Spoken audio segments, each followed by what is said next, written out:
তো করে পার্টি সার্টি হয়ে গেল, এবার চিল মেরে খাওয়া দাওয়া করে বাইরে এসে শার্ট আবার কি সকালবেলায় পড়াটা আছে, পড়ে এসে হালকা করে পড়তে বসতে হয়, কারণ পড়া হচ্ছে না আবার কি। আর ভালো লাগছে না, লাইফে কিছু মিরাক্কেল হচ্ছে না, নতুন গার্লফ্রেন্ডও পটাতে পারছি না, সব চিল টাইপের হয়ে গেছি, চুলফুল উঠে যাচ্ছে, বয়স বেড়ে যাচ্ছে, জীবনের চিন্তা বাড়ছে, বয়স আরও বাড়ছে।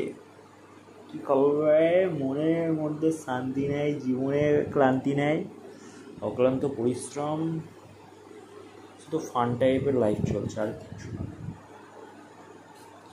বিরক্ত লেগে যাচ্ছে জীবনটা,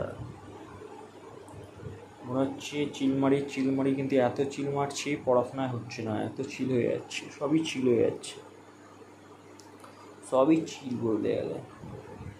মজা ছাড়া কিছু নয় বর্তমানে, শুধু মজা আর মজা, মজা মজা মজা, বহুত চিল হয়ে গেছে। কী করা যাবে, সবাই মেনে